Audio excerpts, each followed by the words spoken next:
Assalamu alaikum dear students. I hope you all are fine. It's the fourth lesson that we have to discuss today. So before this lesson we were discussing chapter number 2. So let's recall the previous lesson. That was lesson number 3.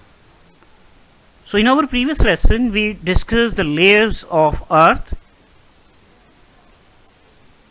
movement and volcanism.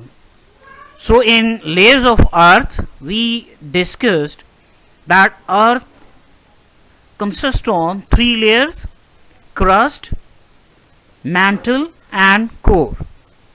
While on the other hand we discussed that the upper layer of earth, which is crust, is hard and brittle and it is broken up into some pieces, and these large pieces or the large separate sections, which are also known as the continents, are in continuous motion. They move towards each other, away from each other, or these pieces slide past each other. These are known as the tectonic plates or the earth plates.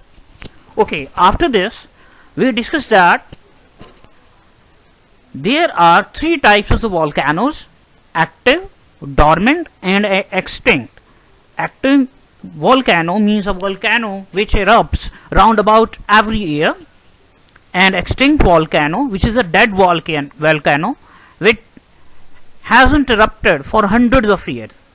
And dormant volcano means a volcano which is sleeping, that hasn't erupted for hundreds of years. We also discussed about that what happens where a plate moves towards another plate. So in this case, folds, fold mountains, block mountains, rift valleys, volcanoes, lava plateaus and geysers are formed. We also discussed that millions of years ago Indian plate collided with Eurasian plate, and as a result the fold mountains which are in the north of Pakistan, such as Karakoram, Himalayas and Hindu Kush, were formed. We also discussed the different young fold mountain ranges in the world. For example, Rocky Mountains in North America, Andes in South America, Atlas Mountains in Africa, the Alps in Europe and Himalayan ranges in South Asia. We also defined block mountain and rift valley. So in today's lesson we people have to discuss the causes of earthquake, weathering and erosion and rock types. So now let's start the today's lesson. Allah, in the name of the most beneficent, the most merciful. So learning objectives of today's lesson. So by the end of the lesson students would be able to define different terms related to earthquake, explain the causes of earthquake, describe movement of earth's plate in different ways, discuss Mount Etna, an active volcano, identify the result of volcanic eruption, differentiate between weathering and erosion, recognize the destruction due to the earth movement, and define and differentiate weathering types, write about the rock types. So these are the objectives which are related to our this lesson. Okay, so here first of all we are going to discuss active volcano. As I have told you, and we also have discussed in this our previous lesson, that active volcano is a volcano which erupts after every few years, such as Mount Etna, Sicily, Italy, as you can see in these pictures. So Mount Etna is an example of a active volcano. We have discussed the 3 volcanoes: active, dormant and extinct. Now in this page we have what causes earthquake. So before going to discuss it, let's recall some previous concept that we have discussed in our last lesson, that earth plates have three types of the movement: divergent movement, convergent movement, and transform movement.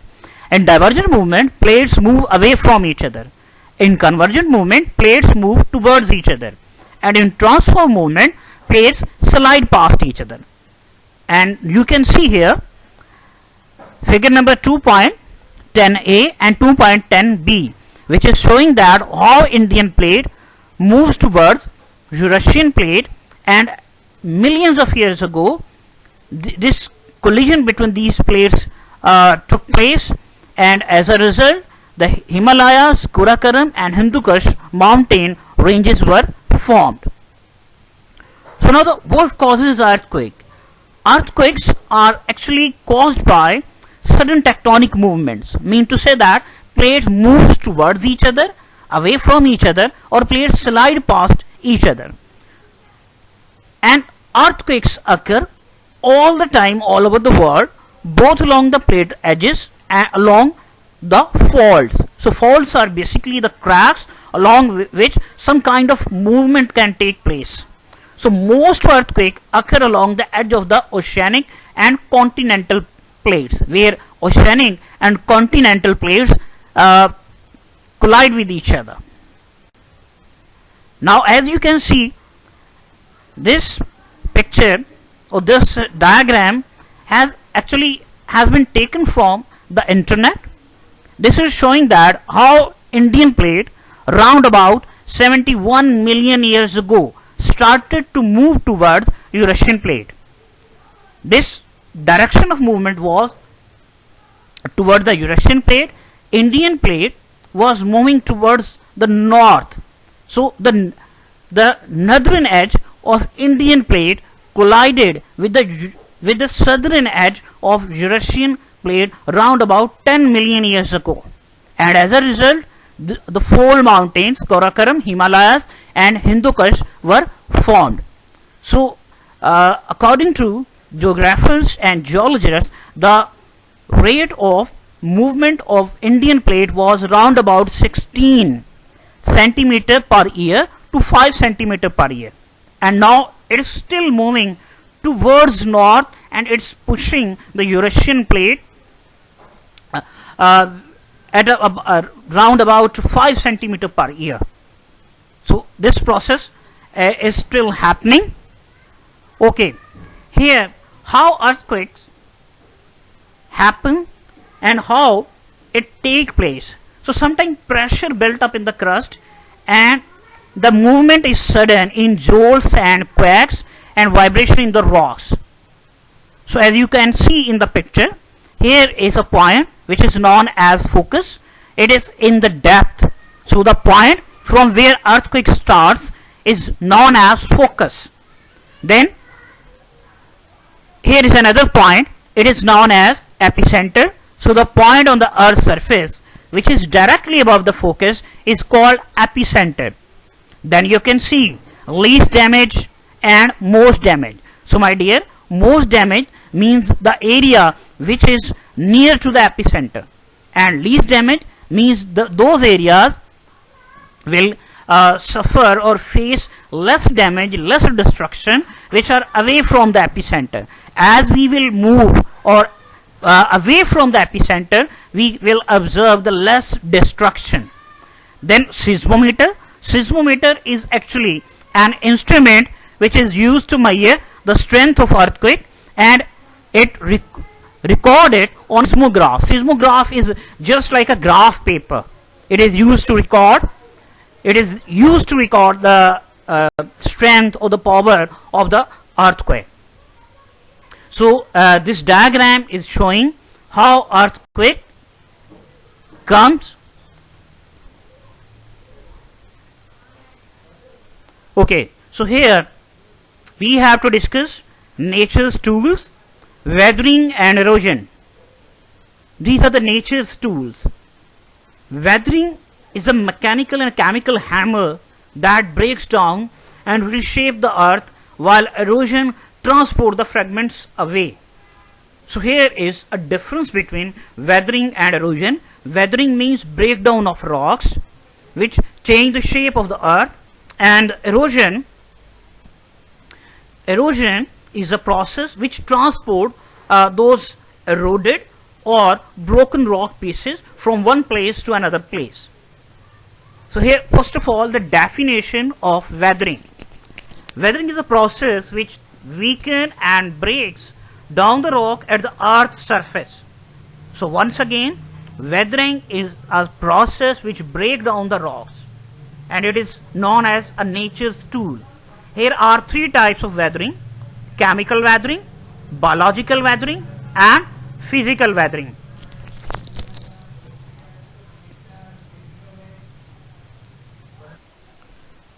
Chemical weathering, rocks are actually made up of minerals, or we can say that rocks are aggregate or mixture of different minerals, and rocks may be weakened and then broken down when their minerals are changed by chemical reactions with oxygen, carbon dioxide in the air, and with water. So it's known as chemical weathering. Mean to say that the chemical composition of rocks change. Then biological weathering. Biological weathering means a type of weathering in which rocks are broken down by living things, by the roots of the plants or by some burrowing animals which make their burrows. Okay, physical weathering. Physical weathering is a weathering that breaks down the rocks into smaller fragments or into smaller pieces without any chemical changes to their minerals. Here are further two processes which belongs to the physical weathering: the alternate heating and cooling of rock, the alternate freezing and thawing of water in cracks.